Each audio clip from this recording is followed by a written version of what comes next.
esse é o meu terceiro artigo, né? Fechando a análise aí do livro Negócios Digitais, do Pax e Amigos. Eu já tinha lido esse livro há bastante tempo, estou relendo. Então o livro, o Pax escreve 2 artigos e tem é um repertório em que a gente tem uma visão desse mundo empreendedor, né? Ele é um retrato do que eu chamo de onda empreendedora 2.0. E o que eu acho que falta nesse cenário empreendedor, tem ali muitas coisas interessantes, mas naquele outro livro lá, que é a Estratégia, do Silvio Meira, ele diz que toda mudança tem que ter uma teoria. E o que você percebe é que os empreendedores, nesse livro, todo esse cenário, né, você apresenta assim, uma espécie assim, de painel empreendedor, as teorias são fracas. As pessoas não têm a visão do todo. Isso aí é uma coisa generalizada na sociedade. E a gente, então, tem uma visão equivocada. Eu vou pegar aqui uma frase que eu acho que é interessante, do Conrado Adolfo. Ele diz: entenda como isso funciona. Situações geram pensamentos, pensamentos geram sentimentos, sentimentos geram ações e ações geram resultados. Se a Ayn Rand tivesse lido essa frase do Conrado Adolfo, ela simplesmente ela estaria dando pirueta no ar, né? Porque, na verdade, é o seguinte, não é assim que as coisas funcionam. Situações geram sentimentos. Sentimentos geram pensamentos. E pensamentos geram ações. Isso que ele está descrevendo é o que a gente faz sem pensar. Quando a gente tem uma situação, tem um sentimento e nem pensa. E aí o pensamento fica embolado pelos sentimentos. O pensamento é uma análise do sentimento. A situação provoca um sentimento e você analisa o sentimento e a situação ao mesmo tempo. Então, alguém analisa e o pensamento, e aí você então chega numa teoria. É isso que é a teoria. É uma análise sobre as nossas emoções. Então a gente está vivendo essa onda empreendedora e a gente não está entendendo a onda empreendedora. Essa onda empreendedora é um movimento natural de uma tecnoespécie que está vivendo uma revolução na direção da reintermediação da sociedade. Nós falamos aqui de crenças limitantes. Existe uma crença limitante estrutural na sociedade hoje, né, exógena, em que nós fomos formatados para viver numa determinada intermediação. A gente foi educado, como diz aqui no livro, né, para a gente ter mente de técnico, mas essa mente de técnico é uma mente empregada, é a mente da carteira assinada.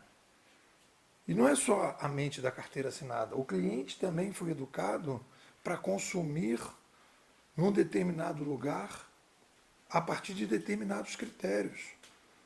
Se você analisar o marketing, e eu faço nesse artigo uma crítica do que eu chamei de marketing mainstream, inclusive dos próprios empreendedores, é um marketing que você veio aquele papinho assim, olha, você vai ter aqui acesso à minha técnica e você vai mudar completamente a sua vida.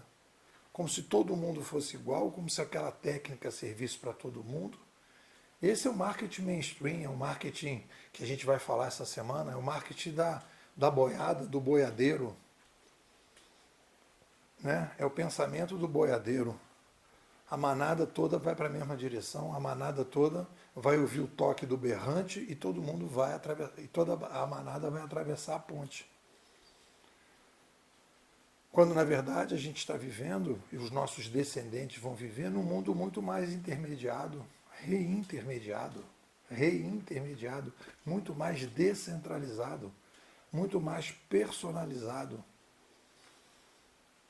Por quê? Ah, porque, Nepô, porque você quer isso, você gosta disso? Não, não é porque eu quero isso, nem gosto disso. É porque a nossa espécie, né, é uma tecnoespécie, vive. Se você analisar o passado, são números, né, um progressivo processo de aumento populacional, o que aumenta a complexidade.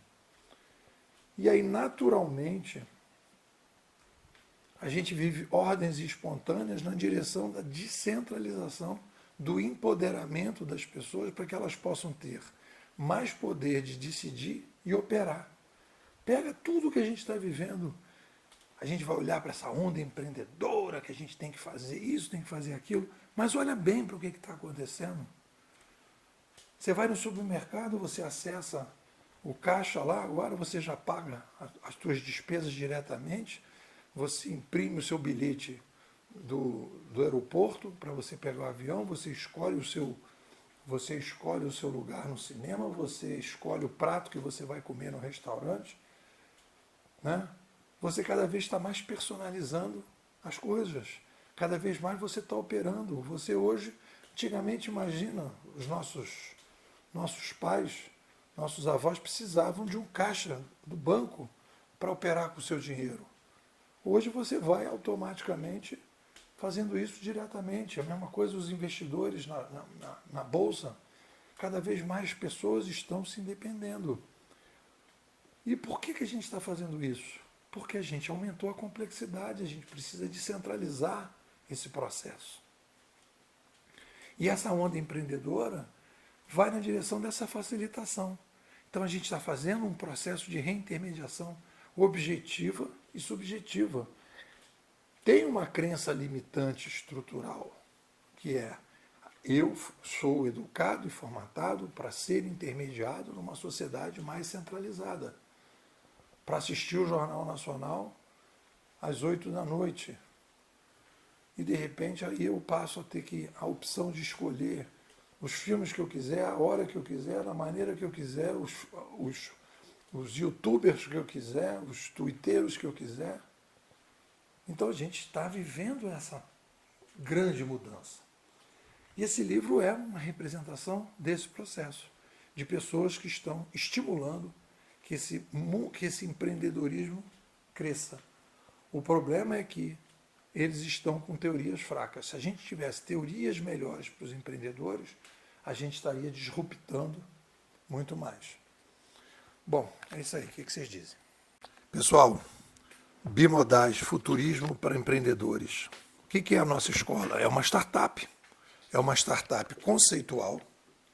E o nosso foco principal é a formação, né, de formadores para o empreendedorismo. Óbvio que o empreendedor se beneficia, mas existe a necessidade da gente dar uma guinada no empreendedorismo brasileiro. O empreendedorismo brasileiro ele é desteorizado. A gente não entende o que é uma revolução de mídia, a gente não entende que uma revolução de mídia vem de um aumento populacional. E a gente não entende que, quando a gente aumenta a população e faz uma revolução de mídia, a gente inicia um novo modelo de comando e controle. E esse novo modelo de comando e controle abre espaço para novas organizações que vão promover a descentralização, a reintermediação. Antigos intermediadores vão perder espaço para novos intermediadores. Então, o que acontece? O empreendedor brasileiro não tem nas mãos uma teoria consistente da mudança. E sem uma teoria consistente da mudança, o que ele vai fazer? Ele vai criar startups muito mais incrementais do que disruptivas, muito mais locais do que globais, porque a gente tem aí demandas parecidas com o Brasil, na China, na Índia, na Rússia, em outros países que cresceram que nem o Brasil, em que você, resolvendo o problema do Brasil, você pode exportar isso. Então existe aí uma visão que as pessoas têm que ter e elas não estão tendo. A gente está entrando no nosso 4º ano, na nossa 7ª imersão, e eu te convido para fazer parte. Me manda um zap, 21 99 608 6422. Vou repetir, 21 99 608 6422. Nepô, quero sair de Matrix, quero ser bimodal.